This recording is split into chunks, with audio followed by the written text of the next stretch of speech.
Welcome to the English class. Harish Rawal, Rajkot. So today, in this episode, we are going to discuss the second pronoun, माने indefinite pronoun.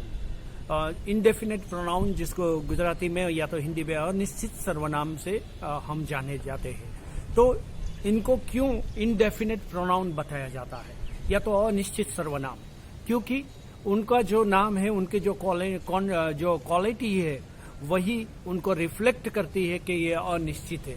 माने जो शब्द प्रयोग, वैसे हमने personal pronoun के अंदर समझे थे जो word I, we, you, he, she, it, they. यहाँ पर जो भी शब्द प्रयोजन में लिए जाते हैं वो एनी, सम, मच, मेनी, नो, फ्यू, ये सभी टर्मिनोलॉजी है वो किसी समूह को दर्शाती है. मगर पर्टिकुलर कौन है वो हम आइडेंटिफाई नहीं कर सकते, मगर वो समूह का उल्लेख करते हैं, इसीलिए इनडेफिनेट है. वो अनिश्चित रूप से किसी समूह का संबोधन करती है और इसका प्रयोजन किया जाता है इस टर्मिनोलॉजी का, तब इनको इनडेफिनेट प्रोनाउन कहा जाता है. और या तो जब इनडेफिनेट प्रोनाउन का प्रयोजन करते हैं तब इसी तरह के शब्द जो है ग्रामर के अंदर इनका प्रयोजन किया जाता है. और इसीलिए वो एक समूह को दर्शाते हैं, वो क्वांटिटी को दर्शाते हैं, और इसीलिए इनका दूसरा नाम क्वांटिटेटिव प्रोनाउन भी कहा जाता है. तो इंग्लिश के अंदर ये जो प्रोनाउन का हम सेकंड टॉपिक पढ़ रहे हैं, ये है इनडेफिनेट प्रोनाउन, माने इनका दूसरा नाम है क्वांटिटेटिव प्रोनाउन, माने अनिश्चित सर्वनाम. तो इनको अच्छी तरह से हम समझने का प्रयास करते हैं. सबसे पहले दो जो आपको 9th स्टैंडर्ड तक आते हैं उनको आप समझते हैं. सम, एनी. सम और एनी ये दो है जिनका प्रयोजन हम कर सकते हैं कि वी कैन नॉट काउंट. वो कितने, सम माने वहां पर थोड़े से प्लेयर्स है वो खेल रहे थे, थोड़े से छात्र पढ़ रहे थे, या तो ऐसा कोई है जो पढ़ रहे हैं. तो ये सभी सम और एनी ये दोनों का जब प्रयोजन करते हैं तब हम क्लियर नहीं होते कि कौन है वहां पर, मगर ये दोनों का प्रयोजन किया जाता है. एग्जाम्पल के साथ इनको समझने का हम प्रयास करते हैं.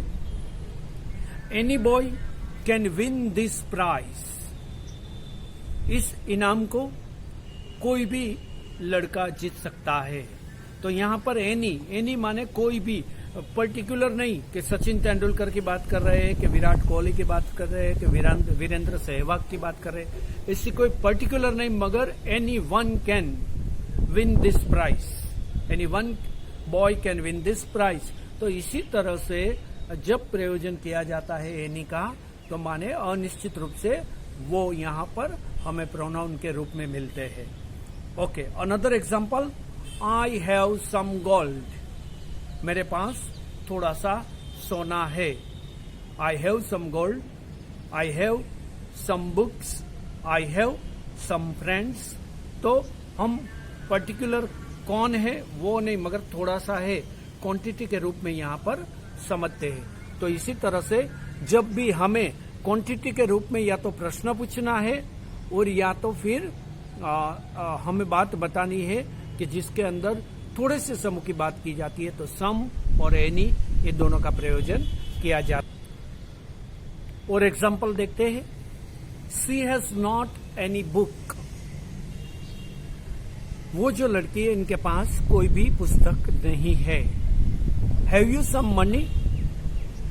आपके पास थोड़े से पैसे हैं. तो ये सभी एग्जाम्पल है जहां पर एनी और सम का प्रयोजन किया गया है.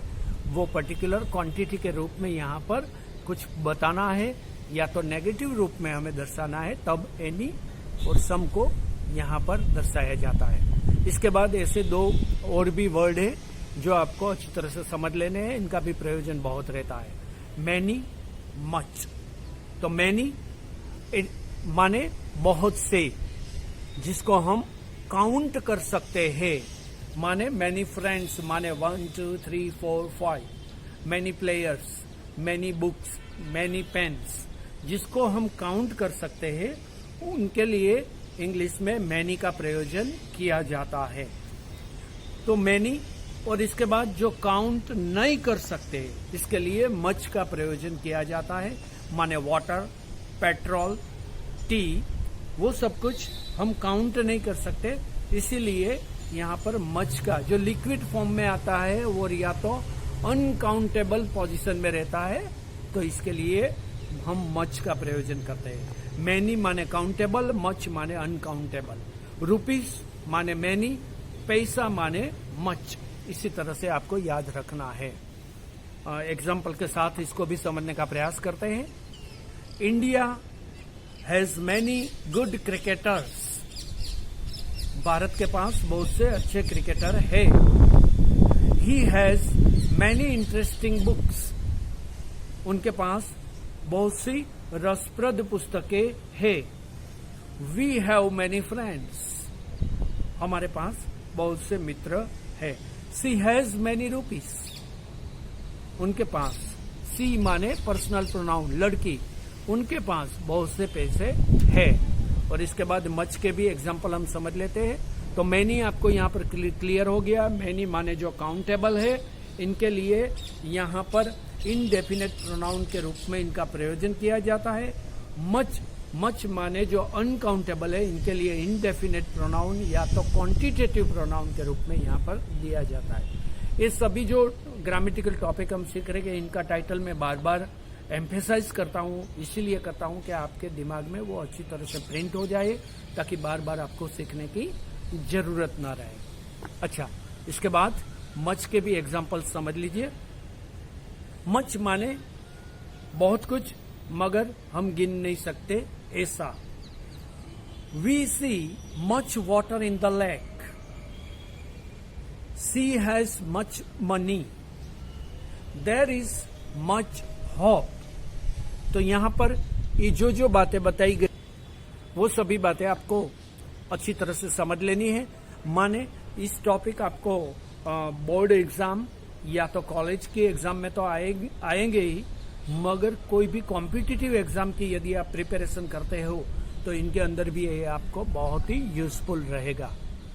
ओके, इसके बाद लिटिल, फ्यू, जिनका मतलब होता है थोड़ा सा, बहुत कम। तो इसके लिए यहां पर प्रयोजन में एग्जाम्पल के साथ ही समझने का आप प्रयास करते हैं।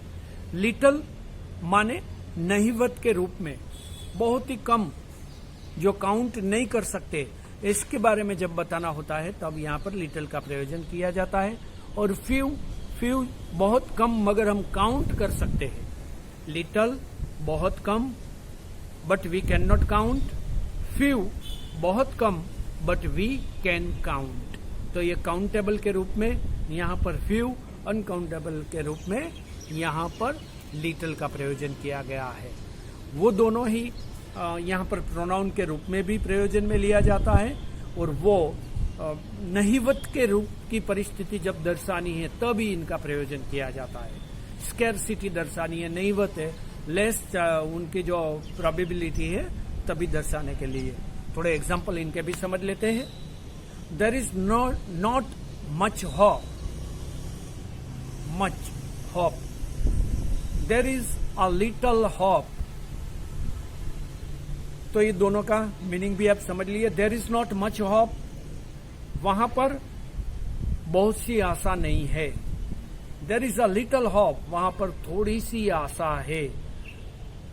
मच नेगेटिव के साथ में यहां पर प्रयोजन में लिया गया है। लिटिल यहां पर पॉजिटिव फॉर्म में बताने का प्रयास किया गया है। इसके साथ आगे का, he has not much power, उनके पास बहुत सी सत्ता नहीं है। He has very few powers, उनके पास बहुत कम पावर्स है। तो ये नेगेटिव रूप में मच के साथ और फ्यू के साथ यहाँ पर वो पॉजिटिव अफर्मेटिव के रूप में यहाँ पर बताने का प्रयास किया गया है। तो इसी तरह से आगे के एग्जाम्पल को भी हम समझने का प्रयास करते हैं। I have only little hope for his powers. I have only little hope for his powers. मुझे उनकी सत्ता के बारे में बहुत थोड़ी सी आशाएं दिखाई दे रही है। तो इस तरह से यहाँ पर जो हमने चर्चा की वो सम, एनी, इसके बाद मच, मैनी, और इसके बाद लिटिल एंड फ्यू, ये सभी जो टॉपिक है वो यहाँ पर आपके लिए बहुत ही यूजफुल रहेंगे। आपको इसको अच्छी तरह से समझना है और थोड़े से इनको भी एग्जाम्पल के साथ समझने का प्रयास करते हैं। Do you know anybody here? So आप તમે જાણો છો કે અહીંયા કોઈને તમે ઓળખો છો? અહીંયા છે? Okay, so do you know anybody here? One must do once duty, सभी को अपना कार्य करना चाहिए। यहाँ पर वंस ड्यूटी माने पर्टिकुलर किसी की बात नहीं है। प्राइम मिनिस्टर अपनी बात नहीं करते, वो कोई किसी को भी अंगुली निर्देशन नहीं करते, मगर ये सभी के लिए इंडिविजुअल है, ऐसा हमें समझ लेना है। इसीलिए यहाँ पर ऐसे प्रयोजन में वंस का उपयोग किया गया है। वन माने one must do once duty, सभी को अपना कार्य करना चाहिए। इसके बाद जो आगे के उनके बारे में भी हम बताने का प्रयास करते हैं। ऑल आर मॉर्टल माने सभी है वो नाशवंत है। सभी माने पर्टिकुलर किसी के बारे में नहीं बताया गया है, किसी कम्युनिटी के बारे में, किसी एज ग्रुप के बारे में, किसी सोसाइटी के बारे में, किसी एरिया के बारे में नहीं बताया गया। ऑल माने इसी तरह से वी आर नॉट श्योर के किसके बारे में बताया, माने सभी के बारे में, बट पर्टिकुलरली किसी को पॉइंट आउट करके नहीं। इसी तरह का प्रयोजन जब किया जाता है तब यहाँ पर क्वांटिटेटिव के रूप में या तो इनडेफिनेट के रूप में प्रयोजन किया जा सकता है। Okay, none knows where he lives, किसी को पता नहीं है कि वो कहां पर रहता है। सम आर बॉर्न ग्रेट, बहुत जो थोड़े से ऐसे होते हैं जो जन्म के साथ ही बहुत महान होते हैं। Everybody was impressed by Swami Vivekananda speech, तो स्वामी विवेकानंद की स्पीच सुनकर सभी लोग बहुत ही प्रभावित हुए थे। सभी माने कौन? हम इनके नाम नहीं लिख सकते, पता नहीं है, मगर सभी माने जो वहां पर उपस्थित थे, एक समूह को यहाँ पर आइडेंटिफाई करने के लिए ये दिया गया है। एवरीबडी। ओके, इसके बाद everyone praised him for his good deed, सभी ने इनका अच्छा कार्य के लिए इनको प्रशंसनीय उनके शब्द बोले गए, इनके लिए प्रशंसा की उनके लिए जो उनका अच्छा कार्य था। So everyone praised him for his good deed. तो यहाँ पर ये जो पूरा टॉपिक इस एपिसोड के अंदर हमने समझने का प्रयास किया। वंस अगेन फर्स्ट एपिसोड के अंदर हमने पर्सनल प्रोनाउन को समझा। ये सेकंड एपिसोड है प्रोनाउन का, इनका नाम है इंडेफिनेट प्रोनाउन, दूसरा इनका नाम है क्वांटिटेटिव प्रोनाउन। तो इनको भी अच्छी तरह से विथ एग्जाम्पल हमने समझने का प्रयास किया है। आपको अच्छी तरह से इसके भी एक्सरसाइज करनी है। Okay, have a nice day. Harish Rawal, Rajkot.